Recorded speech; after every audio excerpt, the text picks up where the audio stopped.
자, 민주당 박범계 의원님 오셨습니다. 어서 오십시오. 네, 안녕하세요. 반갑습니다. 감사합니다. 의원님 시간 내주셔서 고맙습니다. 네. 정치 시간은 오랜만에 출연하시죠? 네. 처음인 것 같아요. 처음입니까? 아유, 감사합니다. 자, 의원님 일단 바로 뭐 현안부터 들어가 보도록 하죠. 예. 보니까 이제 의원님이 차기 민주당 당대표는 김민석 전 총리를 지지하고 나서셨습니다. 일단 요것부터 물어보고 싶습니다. 왜 김민석 총리를 지지하시는지 그 이유에 대해서요. 시대 정신이죠. 예. 이재명 대통령, 이재명 정부가 출범한 지 1년이 조금 지났지 않습니까? 네네.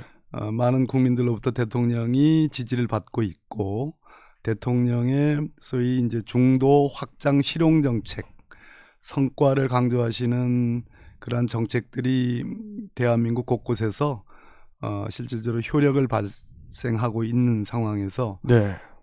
대통령과 함께 1년간의 호흡을 같이 맞췄던 김민석 국무총리, 지금은 이제 전 총리가 됐습니다만, 지금의 시대 정신은 김민석 전 국무총리가 당대표가 돼서 네. 이재명 대통령과 당정의 일치를 이루는 것이 시대 정신이고, 그것이 가장 큰 개혁이다 네. 라는 그런 생각 때문에 지지하게 됐습니다. 일단 어제 보니까 그 정청래 전 대표를 포함해서 물론 정 전 대표는 아직 출마 선언은 공식적으로 하진 않았습니다만 네. 당권 주자들이 한 자리에 또 모였어요. 그리고 그에 앞서서 정 전 대표가 최악의 자기 정치는 선거 때 탈당해서 무소속 출마하거나 남의 당 후보를 돕는 구태 정치다라고 이제 비판을 했는데, 이제 사실상 김민석 전 총리를 겨냥했다라는 해석들이 나오고요. 이게 네. 그 후단협 사태를 얘기하는 것 같습니다. 우리 유승진 앵커님은 예. 후단협 사태라고 기억을 하시는지 모르겠어요. 기억을 합니다. 네, 하시죠. 네. 4, 5년 전 얘기예요. 저는 그 정청래 전 대표의 그 말씀을 들으면서 예. 정말 시간과 공간을 초월하는구나. 시공간을 초월한다. 예. 마치 엊그제 있었던 일인 것처럼 예.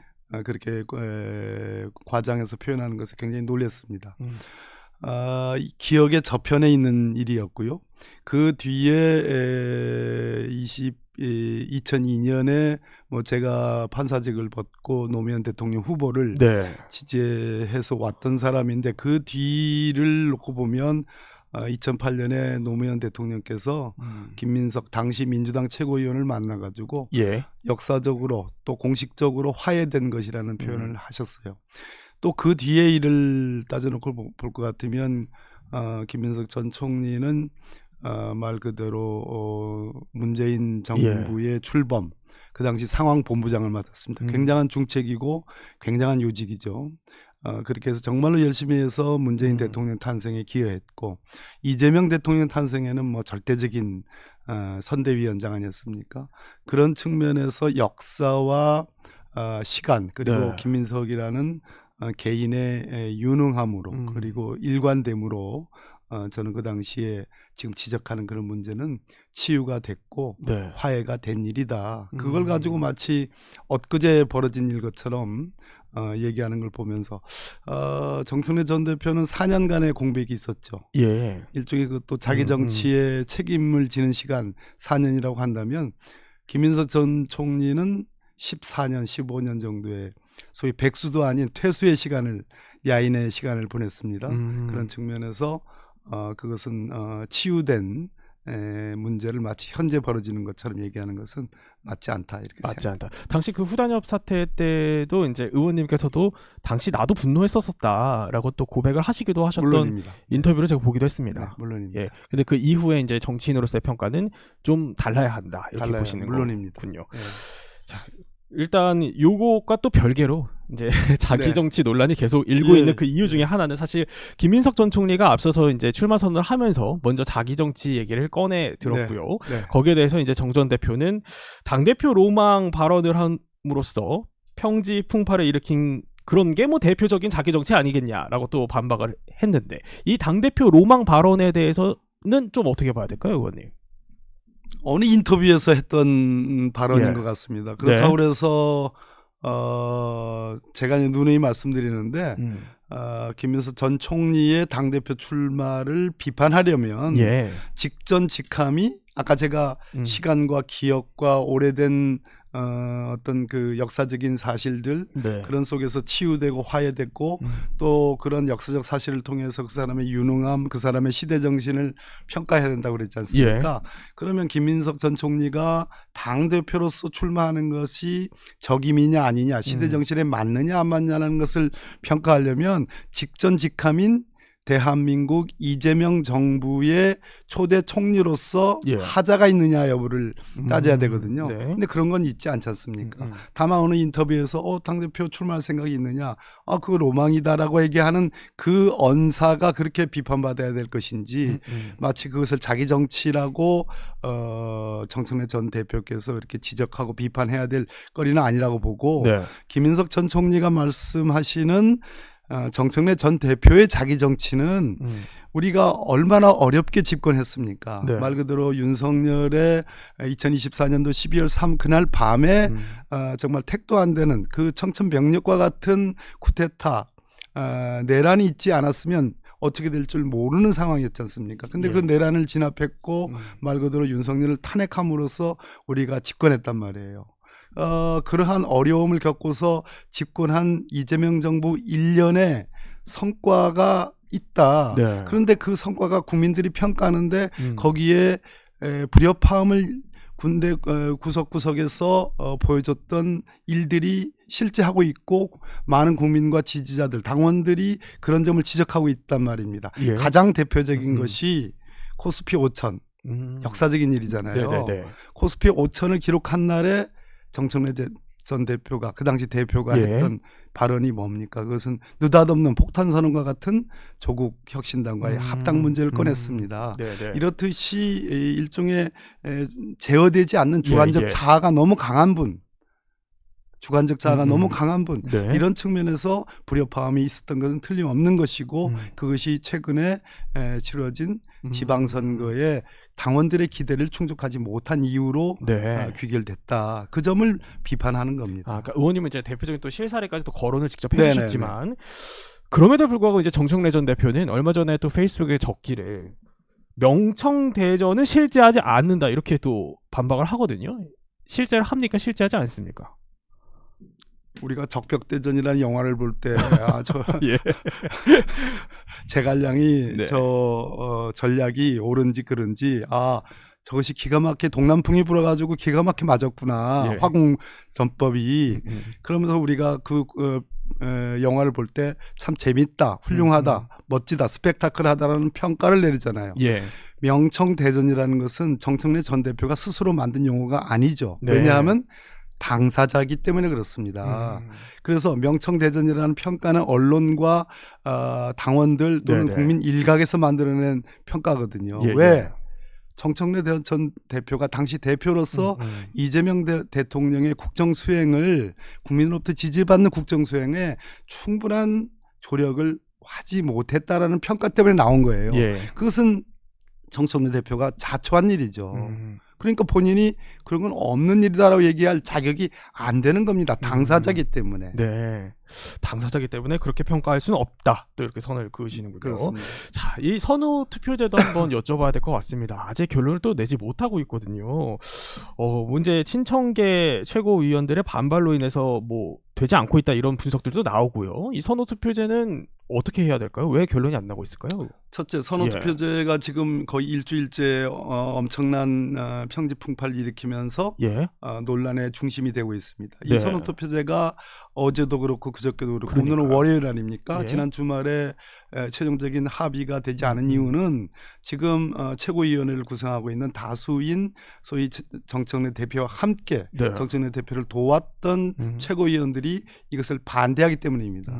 이것은 옳지 않은, 정당하지 않고 공정하지 않은 거예요. 네. 그 최고위원들 중에서는 원외 인사로서의 당대표 지명직 최고위원이 되신 분이 있습니다. 지금 그분이 원내로 들어왔습니다. 국회의원이 됐습니다. 과연 최고위원직을 유지하는 것이 맞는지에 대한 비판이 있는 거예요.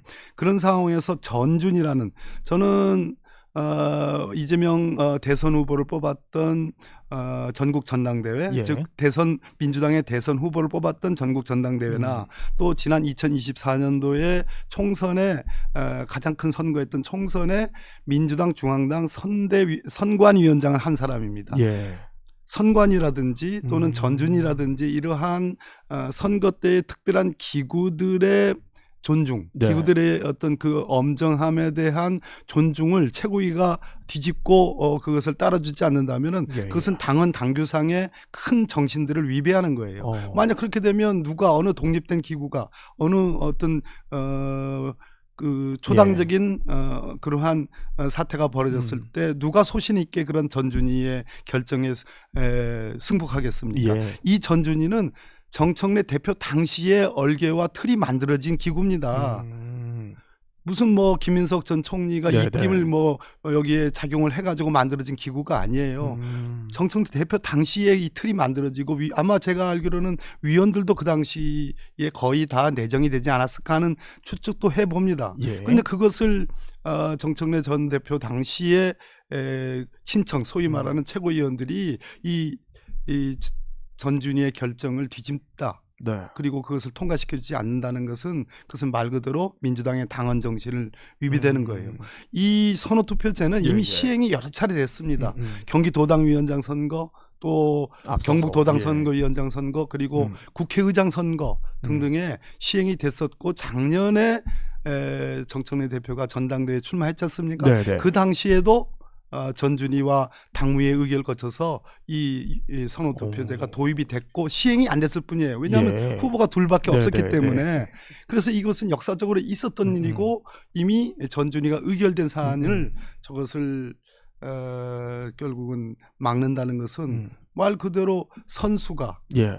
감독이 결정한 어떤 어. 지휘 방침을 어기는 것과 다를 바 없다라는 그런 생각을 의원- 갖습니다. 님이 앞서 또 SNS에 적기로는 그 정청래 전 대표가 이 선호투표제 안에 대해서 수용을 했다가 말을 바꿨다. 또 이렇게 또 지적을 하셨어요. 예. 본래 수용을 하면 예, 그것으로 예. 끝인 겁니다. 그것의 철회는 없는 거예요. 예. 왜냐하면 우리가 당의 일과 관련해서 공직에 대비해 보면 예를 들어서 뭐 법원이나 네. 검찰이나 또는 행정부에 예. 중요한 어떤 직분을 맡고 있는 기관장이 대외적으로 국민들을 향해서 나는 그것은 이러이러하다라고 어나운서 선언을 해요. 네, 네. 근데 선언을 했는데 그것이 아닌가 봐 하고 그걸 철회한다면 소위 행정의 신뢰성이라는 것이 예, 예. 완전히 그 상실되는 겁니다. 당도 마찬가지입니다. 당은 말 그대로 행정을 지도하고 이끌어가는 네, 그런 네. 상위의 어떤 그런 정치적인 총합체인데 당의 대표를 했던 분이고 또 대표를 하겠다라고 나오는 분이 그것은 전 국민을 향해서 난 그건 내가 약간 불리하지만 수용하겠다라고 얘기한 상황에서 가만히 들어보니까 이것은 오히려 이것을 가지고 고지전 선점점을 네. 하는 것이 낫겠다라는 생각이 들었는지 그것을 번복한다. 예, 예. 그것은 신뢰를 굉장히 깨는 일이죠. 국민적인 예. 신뢰를 깨는 일입니다.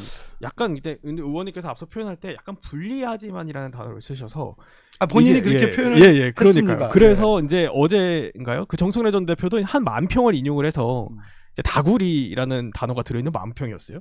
그래서 이걸 공유하면서 두들겨 맞으면은 많이 아프다. 잘 견뎌보겠다라고 하면서 이 선호투표제에 대한 사실상 공세 이거를 조금 빗댔거든요. 이런 표현은 좀 어떻게 보십니까?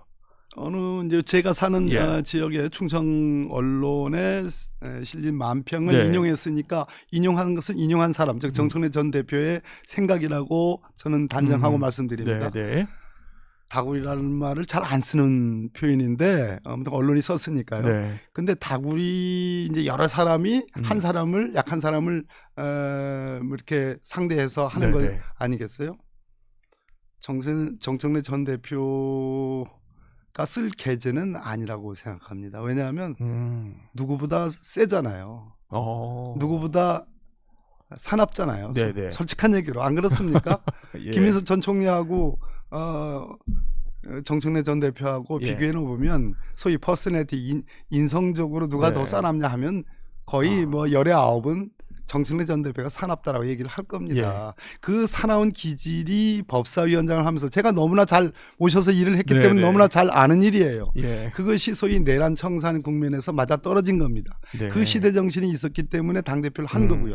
그러나 지금의 시대 정신은 국민의 먹고 사는 문제, 대한민국이 여기서 경쟁에서 뒤처질 것이냐 아니면 경쟁을 딛고 일어서서 세계 5위의 강대국으로 가서 국민들의 삶을 보살펴 줄 수 있는 진짜 성장을 통한 분배와 정의로운 복지국가를 만들 것이냐라는 가름길이에요. 그것은 실용이라는 방식 또는 확장이라는 방식보다 더 유능한 정부를 지향하고 성과를 내는 것을 지향할 때 필요하다는 것입니다. 그것이 필요한 시점이라는 겁니다. 그런 측면에서 다구리는 그렇게 아무나 쓰는 말은 아니다. 어울리지 않는다. 네, 어떤 말씀인지 알겠습니다. 의원님 이제 뭐 충분히 이제 여쭤본 것 같고요. 전당대회 얘기를 조금 넘어가서 의원님이 또 중진이시고 또 법무부 장관도 하셨기 때문에 여러 가지 현안들에 대해서도 여쭤보고 싶은 게 좀 많습니다. 일단 그 김민석 전 총리의 행적이 좀 담겨 있었던 그 개업날의 행적이 담겨 있었던 그 CCTV가 그 김어준 씨의 유튜브 방송에서 이제 공개된 것을 두고 이게 김 씨가 어떻게 이걸 공개할 수 있냐라는 이제 논란들이 일고 있거든요. 이거 CCTV 입수 논란에 대해서는 어떻게 좀 보세요, 의원님은? 저로서는 뭐 알 수가 없는 일이고 그는 전적으로 저도 뭐 자주 출연한 방송이긴 한데 그 김어준의 겸공의 제작진들 편집진들이 입수한 경위와 관련된 거 아니겠습니까? 그것을 제가 알 도리가 없는 거죠. 알 수가 없는 부분이다. 뭐 채널 A에서 이런저런 의혹을 제기를 했습니다만 역시 결국은 김어준 방송 역시 언론 아니겠습니까?